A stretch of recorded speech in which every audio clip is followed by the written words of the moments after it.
Oui, bonjour à tous. Deux thèmes dans cette vidéo. Alors d'abord, je vais reprendre un peu le travail sur la baisse tendancielle du taux de profit dans le modèle capitaliste qui me paraît être un élément déterminant. Donc c'est le seul thème que je vais développer dans cette vidéo. Juste avant, quelques remarques par rapport, vous savez, à ma dernière vidéo sur les réactions et les commentaires, les nombreux commentaires que vous avez pu me faire, et je vous remercie les commentaires parce que c'est la diversité d'opinions qui fait évoluer la société et non la pensée unique, et je vous remercie des commentaires que vous faites pour ou contre, ça permet de débattre. Alors vous voyez que, comme je vous l'avais dit, Arnaud Rousseau s'était précipité pour les céréaliers, pour la récolte catastrophique des céréaliers. Alors, vous m'avez envoyé, et je suis bien au courant, le prix du blé et du maïs et du soja plonge. Hein. Le ministère, le rapport, un rapport du ministère des États-Unis, il explique bien que de toute façon, le prix des céréales, à partir du moment où il est mondialisé, le problème qu'on a en France, c'est une récolte catastrophique, mais l'enjeu, au-delà de la récolte catastrophique, qui est liée à des conditions climatiques dont personne ne peut rien faire, l'enjeu, c'est bien le prix de nos denrées agricoles, que les industriels appellent minerais. Et ce n'est pas du minerai qu'on fournit, c'est des produits élaborés à haute valeur ajoutée, puisqu'on cultive nos terres et on fait des produits de qualité. Et on doit être rémunéré par ça. Et avant tout, avant de crier au secours, le problème central, c'est bien des prix agricoles à hauteur des coûts de production par pays. Revenir à une Europe des nations et non à des traités de libre-échange comme je pourrais le développer dans d'autres vidéos. Hein. Et alors donc, des aides, c'est pour mettre des pansements, c'est pour sauver l'urgence, mais le fond n'est pas là. Le fond n'est pas là. Et sur fond d'annonce de M. Arnaud Rousseau, vous m'avez envoyé qu'il était en campagne électorale, mais ça je le savais, je vous l'avais déjà dit. Il parle de la réforme des retraites. Alors là, c'est des articles que vous m'avez envoyés de la Loire-Atlantique du 44. On a obtenu une réelle amélioration des retraites grâce au calcul de la pension sur les 25 meilleures années. La FNSEA de Loire-Atlantique se félicite du travail obtenu par la FNSEA. La réforme des retraites, je regrette, mais il faut rendre à César ce qui est à César. C'est André Chassaigne qui a porté à bout de bras la réforme des retraites. Elle a été un peu détricotée par le gouvernement Macron. Elle n'est pas encore totalement appliquée comme elle devrait être appliquée. Mais ceux qui auront ce qu'on appelle une retraite à taux plein avec tous les trimestres pourront prétendre normalement assez rapidement autour de 1100 €. J'ai bien dit une retraite à taux plein, tous les trimestres. Et attention, parce que là, il y a des petites virgules derrière ces textes-là pour essayer d'éliminer des agriculteurs et des agricultrices pour pas qu'il ait la retraite à taux plein. Qui a obtenu les mesures fiscales pour la compétitivité de nos exploitations? Donc ça, c'est de la propagande que vous m'avez envoyée de la FNSEA. Qui a obtenu des mesures fiscales, l'augmentation des plafonds des recettes des micro-BA, l'augmentation des plafonds des déductions pour épargne de précaution. Bon, ils sont gonflés, hein, parce que quand on voit la situation agricole telle qu'elle est, communiquée en disant que c'est eux qui ont fait la réforme des retraites, en disant que c'est eux qui ont monté les plafonds, ben non, justement, je regrette. Hein. Si vous aviez fait votre boulot, les gars, le régime fiscal, aujourd'hui, on devrait avoir un régime particulier à l'agriculture. Je pense le meilleur serait à l'IS, un impôt sur les sociétés, exonérer des plus-values pour l'agriculture, parce que c'est un non-sens d'avoir des plus-values. L'agriculture, c'est un investissement sur du temps long. Donc non, justement, vous n'avez rien fait. C'est la raison pour laquelle on a beaucoup de travail, nous, sur l'optimisation fiscale, sur les impôts et la MSA, parce que justement, en matière fiscale, vous n'avez rien fait. Alors, de la propagande pour vos élections, vous pouvez vous en passer parce que le bilan, il est bien maigre pour la FNSEA, la France Nouvelle sans exploitants agricoles. Alors, ensuite, bon, précipitation pour revenir au secours des céréaliers et de la récolte catastrophique, je confirme, mais je suis surpris que M. Rousseau, pas que M. Rousseau, que les gens dans les départements FNSEA ne soient pas venus plus rapidement au secours des éleveurs bovins, lait, producteurs de canards, producteurs de cochons, producteurs de lapins, qui ont des situations catastrophiques, ou maraîchers, ou viticulteurs. Là, je trouve que le train allait à moins grande vitesse. Et puis alors, quoi dire? Là, on veut sortir d'urgence des enveloppes, et les MAEC, les mesures agro-environnementales, ne sont toujours pas versées dans certaines exploitations. Donc c'est carrément une honte. Mais c'est vraiment un scandale que le gouvernement, qui est un gouvernement démissionnaire, toujours en poste, n'a même pas honoré le paiement des mesures environnementales, qui met en grande difficulté bon nombre d'agriculteurs, parce qu'il y a des montants parfois importants. Il faut savoir que certains attendent les mesures agro-environnementales. Le montant que certains exploitants, GAEC ou individuels, attendent est supérieur aux revenus qui peuvent se prélever dans l'année, dans beaucoup d'exploitations. Je vous remercie d'avoir écrit. J'ai relancé les dossiers que je pouvais relancer, mais je vous remercie. Et sinon, pour terminer cette petite parenthèse, oui, dans les commentaires, vous avez mis verser les aides sur un revenu sur 5 ans, c'est pas le plus juste. Parce qu'il y en a qui font des montages de société pour échapper et toucher des aides. Certes, il y en a qui font des montages, mais je vois pas comment on peut faire. On n'a pas d'autre outil aujourd'hui que les avis d'imposition, le revenu sur l'ensemble des revenus des ménages. Parce que comment empêcher les cabinets de notaires qui ont des terres dans les régions céréalières et qui n'exploitent pas leurs terres, ils les font faire par des entrepreneurs. Il y a des gens qui ont placé l'argent dans les exploitations, mais ils n'ont jamais monté sur un tracteur, ils ne sont pas exploitants.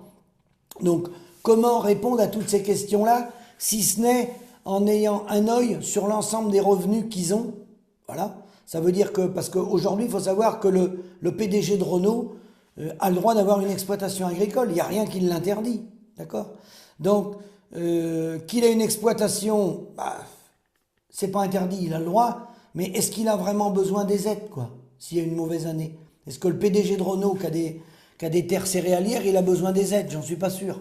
Est-ce que des notaires que je connais, des cabinets de notaires qui ont des exploitations, plusieurs exploitations en région céréalière, est-ce qu'ils ont besoin de l'aide d'urgence avec la mauvaise récolte? Je suis pas sûr. Donc, quels moyens on trouve pour verser les aides de la meilleure façon possible? C'est ça.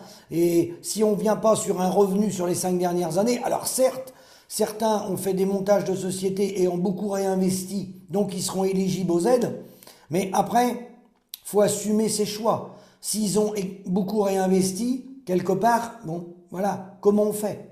Voilà. À un moment donné, il faut bien un mode de calcul. De toute façon, la solution juste à 100%, elle n'existe pas, la solution parfaite.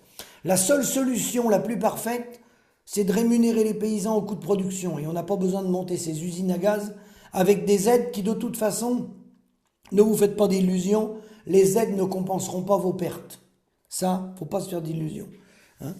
Donc je reviens sur mon thème principal, qui est lié à l'activité agricole, qui est lié à tout ça, qui pour moi est un des points centraux.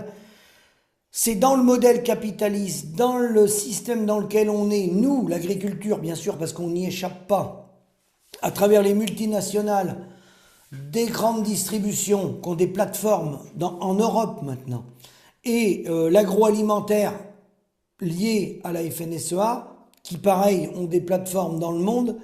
Ces multinationales ont qu'un objectif, il n'y a qu'une chose qui les motive, c'est pas la France, c'est pas la beauté des paysages, c'est pas la ferme à Martine, ils versent pas de larmes pour les petits paysans, c'est le profit qui les motive. Il n'y a que ça qui les intéresse, le retour sur investissement. Et donc ces gens-là luttent en permanence sur la baisse tendancielle du taux de profit dans le modèle capitaliste. Je vais vous lire juste 2 petits paragraphes avant de conclure. La baisse tendancielle du taux de profit, la concurrence entre les capitalistes les pousse à innover et donc à augmenter leur productivité, quantité de valeur d'usage par rapport au temps de travail, remplaçant les travailleurs par des moyens de production et en augmentant la composition organique du capital. Cela a pour effet de diminuer la valeur qui permet d'être produite que grâce à la force de travail d'un être humain.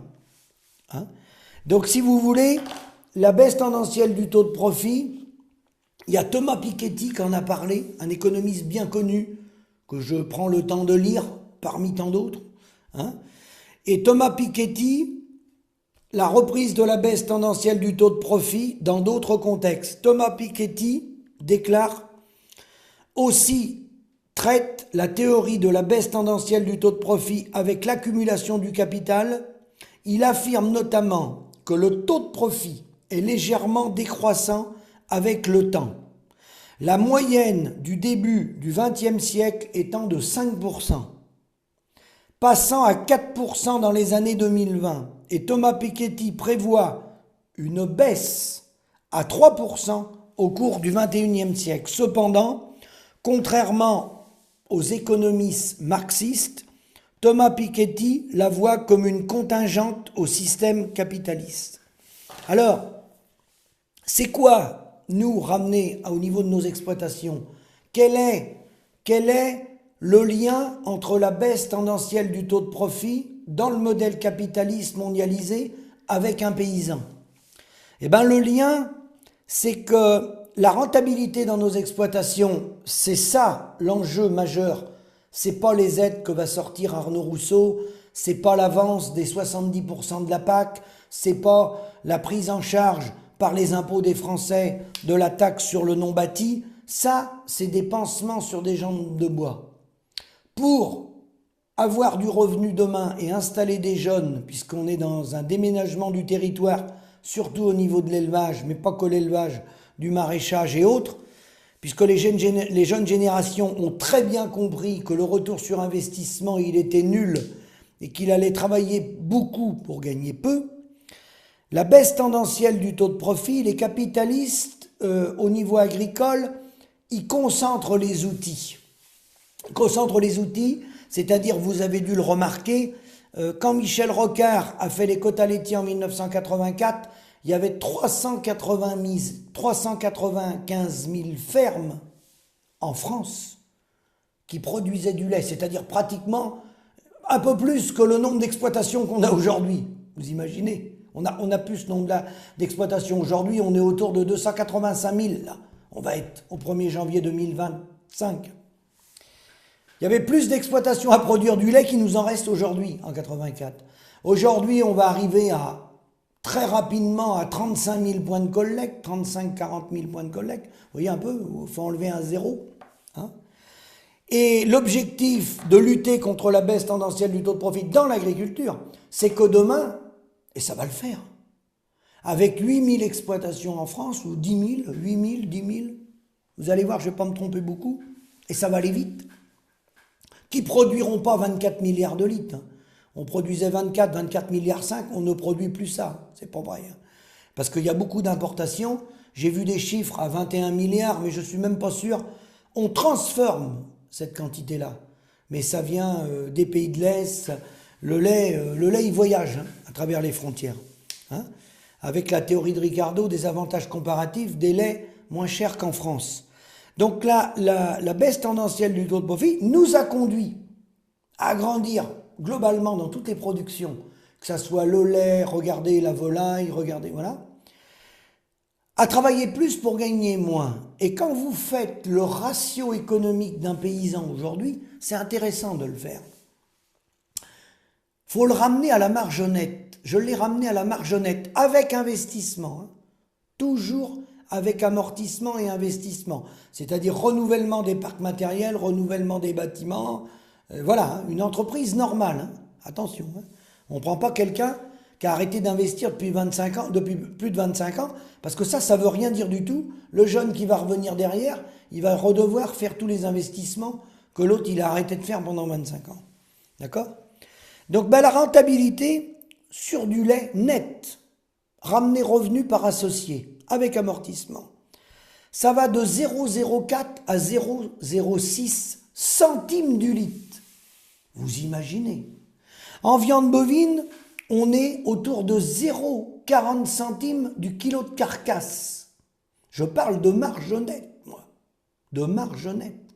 Après, fiscalité, après tout. Et encore, tout le monde n'est pas à ce niveau-là, avec amortissement. Il y en a même qui sont en dessous, ces chiffres-là. Là, je suis vraiment presque dans la moyenne haute. Idem dans les moutons. Et avec des ratios comme ça de retour sur investissement, eh ben, que se passe-t-il? Eh ben, l'exploitation qu'avait le couple, qu'avait 30 vaches laitières, aujourd'hui il en a 100 ou 120 ou 150, avec des ratios sur un retour sur investissement, vous voyez, de 0,04, 0,05 de marge nette du litre de lait, hein, ou 0,45 du kilo. Alors vous imaginez, quand les consommateurs font leurs courses, qui vont dans les grandes, les moyennes surfaces, peu importe, dans les boucheries, peu importe où vous faites vos courses, vous avez vu le décalage qu'il y a entre le prix que vous payez vos produits, c'est la raison pour laquelle sur un caddie de 100 euros, il revient 5-6 euros à l'agriculteur, ça retombe sur le calcul que je vous donne. Les agriculteurs ont multiplié leur gain de productivité par 10, par 20, par 30 depuis l'après-guerre. Il y a un volume produit par exploitation très important par unité de travailleurs, avec des travailleurs non rémunérés, parce qu'il y a beaucoup de travail de la famille, des parents à la retraite qui ne sont pas comptabilisés, les enfants, tout ça. Je les appelle les dermatomes. Ils travaillent pour la peau. Ça sera des bons petits soldats, ils auront peut-être la médaille du travail remis par le maire de la commune, peut-être qu'un jour il y a un ministre de l'agriculture comme ils nous traitent comme des serfs pour finir la boucle, peut-être qu'on aura la médaille du travail, des travailleurs les plus cons de France, des paysans qui travaillent au service de l'agroalimentaire gratuitement à 0,04 centimes d'euros du litre en marge nette, bravo, hein. Donc ça s'appelle travailler plus pour gagner moins, hein. Et la baisse tendancielle du taux de profit est en lien direct avec l'agroalimentaire et les multinationales qui essayent toujours de nous emmener dans des gains de productivité. Donc dans l'innovation, l'innovation c'est quoi? C'est la robotique, c'est mettre sur un travailleur le maximum de vaches laitières à s'occuper, le maximum de bâtiments à canards, à poulets, à cochons. Donc automatisé au maximum pour sortir par unité de travailleurs un volume gigantesque pour essayer que la personne se prélève, allez, la grande fourchette pour ceux qui vont très bien, pour les meilleurs, entre 1000 et 2000 euros, voilà. Mais à 2000 euros, vous n'allez pas en trouver sur une carrière, parce que j'ai déjà demandé, personne ne m'a appelé, ça n'existe pas. Un agriculteur qui a 2000 euros, un éleveur avec amortissement, attention, je précise bien, avec amortissement, qu'avec des revenus agricoles, ça n'existe pas. Donc ça veut dire que c'est la misère, d'un point de vue de la rémunération, et c'est la raison pour laquelle on ne peut pas renouveler les générations, parce que les jeunes, ils ne sont pas idiots, ils sont intelligents. Parce que quand on travaille avec des marges. D'accord? Et moi, j'ai les amis de mon fils qui ont fait du travail pendant les vacances, ils n'ont pas travaillé pour 2000 euros. Ils ont travaillé pour beaucoup plus que ça. Net mensuel, beaucoup plus que ça. D'accord? Sans investissement, juste en se rendant sur le lieu de travail avec la voiture. Et là, vous faites investir des paysans des centaines de mille euros pour se prélever 1000 euros ou 1500 euros. Non mais ça va pas la tête, non? Donc, voilà où nous a conduit le système. Et le système, il est bien fait. Il est bien fait et il continue à travers les chambres d'agriculture, bien sûr la FNSEA, pour faire tourner l'agroalimentaire et l'agro-industrie, il continue de faire diversion. C'est-à-dire, vous m'envoyez, je le sais, sur WebAgri en permanence, les fêtes des moissons, les fêtes de l'agriculture, de la communication, et ils mettent en image des gens qui s'installent et des gens qui, soi-disant, se portent très bien. Mais s'ils se portent bien, il faut qu'ils fassent une réunion sur l'exploitation avec des journalistes et qu'ils amènent les bilans les 10 derniers des bilans. Et on va discuter chiffres. Il n'y a que ça de vrai. C'est pas la grosseur des tracteurs et la beauté des tracteurs et la beauté des bâtiments. Ce qui compte, c'est la marge, le revenu net prélevé par monsieur et madame si c'est un couple qui est installé. Et non pas faire diversion, faire croire que les paysans, ou une partie des paysans, sortiraient du lot et gagneraient bien sa vie. C'est faux. C'est faux, on peut le démontrer tous les jours. En élevage, c'est faux et totalement faux. C'est l'exploitation de l'homme par l'homme. Alors, comment ils font? Parce que ça devient compliqué. Vous le savez, pour ceux qui veulent vendre leur exploitation, qui veulent louer leur exploitation, qui veulent transmettre leur exploitation. Mais oui, parce que les jeunes, quand même, ils s'informent un peu sur les réseaux sociaux. Et pour ceux qui ont eu des parents agriculteurs, ils savent très bien que les parents agriculteurs, ils ne se sont pas prélevés 2-3 000 euros net mensuels, chacun, durant leur carrière. Ils le savent. Ils ont des oreilles. Et quand ils sont avec leurs parents, ils voient au quotidien les difficultés qu'ont les agriculteurs à tenir leur exploitation à bout de bras et arriver à payer leurs factures. Et donc pour maintenir ce schéma et continuer tant bien que mal de faire tourner l'agro-industrie, peu importe si les paysans ne gagnent pas d'argent, ça fait 40 ans qu'ils mangent des patates, ils peuvent continuer d'en manger, ça c'est le moindre de leurs soucis, qu'un paysan ne gagne pas d'argent. Ce qu'ils veulent, c'est trouver des esclaves pour faire le travail. Donc pour ça, faut être habile. Et je peux vous dire qu'ils sont très habiles. Autant les informations Chambre d'agriculture que la presse agricole, que les journalistes qui sont, et les intervenants du syndicat, qui sont autorisés à aller sur les plateaux.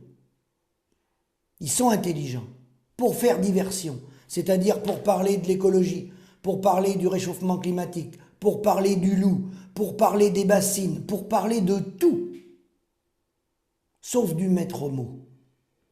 Le revenu net des paysans, je vous l'ai donné, c'est quelques centimes dans toutes les productions. Et en mouton, il faut avoir 800 mères maintenant pour prélever 10-12 000 euros dans l'année. Mais c'est quoi ce délire? Donc les éléments de langage, je termine par ça. Vous allez voir, vous allez les reconnaître.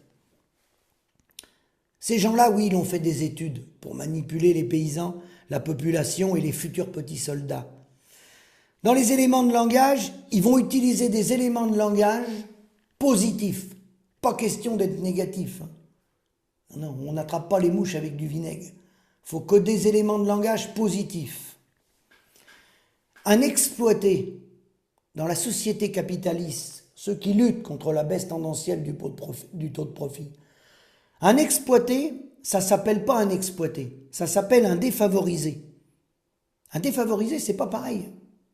C'est plus une victime, c'est plus un exploiteur. Il n'y a plus d'exploiteur, c'est pas un exploité. Il n'a pas eu de chance.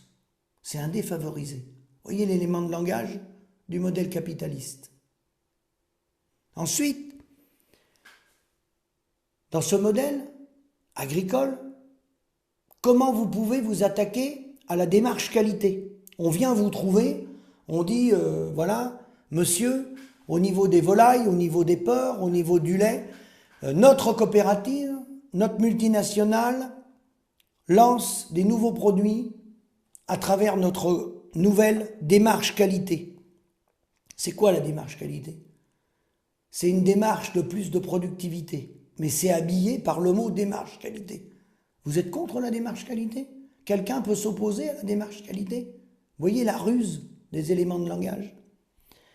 Après, ils vont vous dire, aujourd'hui, à travers les nouvelles gammes de produits qu'on a, on a des produits d'excellence. Quelqu'un peut être contre les produits d'excellence? Vous ne pouvez pas vous battre contre des produits d'excellence. Ensuite, à travers ce modèle, cette concentration des outils de production et concentration des outils de l'agro-industrie et l'agroalimentaire, ça provoque ce qu'on appelle des restructurations dans les outils, dans les abattoirs, dans les laiteries, dans les PME. Ça, vous l'avez remarqué. Il y a des endroits où les salariés, il y a des regroupements, il y a des licenciements. Ça s'appelle plus comme ça maintenant. Un licenciement collectif s'appelle maintenant un plan de sauvegarde de l'emploi. Vous êtes contre un plan de sauvegarde de l'emploi? Quelqu'un peut aller manifester contre un plan de sauvegarde de l'emploi?